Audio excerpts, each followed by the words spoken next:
Jangan mempertanyakan kekuatan meminta. Begini ilustrasinya. Saya bertanya, seberapa Anda percaya dengan Allah? 100%? 200%? Atau tak terhingga? Oke, baiklah. Sekarang kita minta kepada Allah. Anda naik doa saat ini. Ya, saat ini juga hentikan nonton video ini dan berkata, "Ya Allah, saya ingin akhir bulan ini mempunyai uang 1 miliar masuk di rekening saya." Katakan kalimat itu berulang-ulang. Lalu diam sejenak sambil Anda merenung kalimat tadi. Pada saat hening, tahu-tahu di benak Anda berkata, "Dari mana uang 1 miliar? Kamu kan hanya pegawai negeri." Atau, "Bagaimana dapat 1 miliar? Kamu kan cuma ibu rumah tangga." Atau, "Bagaimana dapat 1 miliar? Kamu kan hanya anak sekolah." Lalu mendadak kalimat tadi mendominasi pikiran, lalu pikiran mulai menyeletuk. Ya juga ya, dari mana ya? Kayaknya nggak mungkin deh. Kalau itu terjadi, selesai sudah. Kalimat itu ada dalam hukum alam yang namanya canceling our own pray. Meng-cancel doa kita sendiri. Kita sendiri yang meragukan diri kita sendiri. Kita sendiri yang meragukan Allah. Bisakah Anda percaya 100% bahwa hal itu akan terjadi? Bisa terjadi dan pasti terjadi. Bisakah Anda tidak cancel doa itu? Tidak ada keraguan sedikit pun bahwa itu bisa terjadi. Pertanyaannya, bisakah? Ini adalah permainan keyakinan. Ini adalah permainan ketakwaan. Inilah seni bertuhan. Inilah nikmatnya menjadi hamba Allah. Ketika keyakinan itu utuh, bulat, rapih, dan tekun, semua terjadi. Lalu, ada lagi rahasia lain. Ada. Yaitu kita harus mengimplan bahwa saya kaya dan sudah kaya. Bukan akan kaya, tetapi sudah kaya. Memberi adalah kunci pertama. Selain memberi keluar, kita harus memberi ke dalam. Apa itu memberi ke dalam? Saya mulai menjadi manusia materialis. Setiap bertemu mobil mewah saya katakan ini mobil saya. Saya bayangkan ini ada di garasi saya. Rumah mewah saya akan bilang ini rumah saya. Lihat hotel mewah saya bilang ini hotel saya. Kemudian saya putuskan untuk berangkat berdua bersama istri untuk menikmati apa yang orang kaya lakukan. Dengan 100% uang di tangan saya buang semua. Karena saya tahu pasti baliknya utuh dan bertambah. Kami memutuskan menikmati tinggal di Como Sambala Resort di Ubud, Bali selama beberapa hari.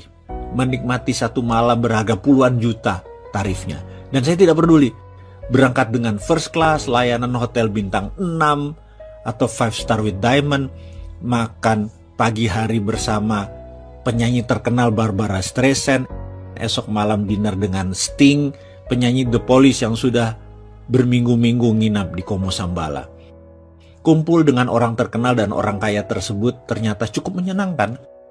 5 malam keluar kira-kira 100 juta rupiah. Saya tidak pikirkan.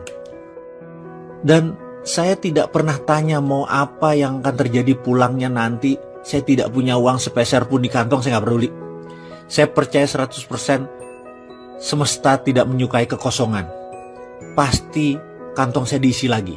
PD saya pol. Saya percaya pada sistem Allah tersebut 100%. Pulangnya, setiap hari di depan kaca saya berkata pada diri saya sendiri berulang-ulang sambil menunjuk bayangan cermin saya tersebut. Kamu makhluk Allah terbaik. Ribuan kali saya ucapkan sambil tersenyum dan terus pumping semangat, menyemangati diri sendiri.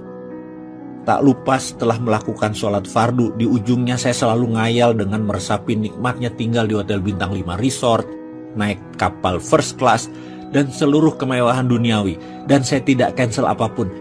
Nikmati saja karena semua sudah terjadi dan saya yang punya itu semua. Receh di kantong dan setiap saat tangan di atas. Itu yang saya lakukan setiap hari. Dan apa yang terjadi? Ketika Kamisan, di bulan berikutnya, pertemuan bulanan tersebut, yang biasanya ada 5-7 orang, ternyata waktu itu 20 orang atau 30 orang hadir semua. Semua yang hadir adalah kenalan saya yang sudah lebih dari 15 tahun. Desimal rekeningnya ada yang 11, ada yang 12. Saya hari itu enteng sekali. Saya hari itu kocaknya setengah mampus. Padahal saya bukan clown. Saya bukan komedian. Melucu itu bukan darah saya. Tapi yang jelas hari itu mereka tertawa terpingkal-pingkal selama beberapa jam. Lucu sekali dan saling timpal jok-jok lucu. Saya pun sampai rumah mungkin sekitar jam 11-an. Padahal pertemuan itu sehabis maghrib. Di pertemuan-pertemuan sebelumnya jam 8 saya udah di rumah. Entah angin apa, keesokan harinya satu sahabat saya berkata, mau nggak kamu beli saham PTN di Nusa Tenggara Timur? Mau ikut nggak? Saya jawab, enggak belum ada kelonggaran likuiditas, saya bilang gitu. Gampang, gak usah store dulu, komit aja. Nanti kalau naik dikit sahamnya kita lepas baru buat nyicil. Gampang dah modal. Jadi sulit dong saya tolak penawaran tersebut, ya saya ikut. Pertemuan bulan berikutnya, masuk yuk, ada Chinese restoran di Macau. Ada posisi yang lokasinya bagus banget. Dapat tempat murah karena dulu itu Italian restoran tutup. Dengan sewa masih panjang, kita masuk gantiin dia. Buat Chinese food, modal gampang. Masih ada standby loan dari restoran lama. Pokoknya kita berlapan masuk, kita bagi rata ya, gak usah pakai duit. Lalu percaya nggak? 6 bulan kemudian ada pengusaha Hong Kong naksir harga dan lokasi tersebut dibayar 2 kali lipat. Jadi kita belum turun duit, baru punya 6 bulan sudah langsung berbagi. Kesimpulan nggak pakai duit apa-apa, sudah langsung bagi modal. Dan nilainya pun sangat luar biasa. Jadi apa moral story kisah tersebut? Kita lanjut.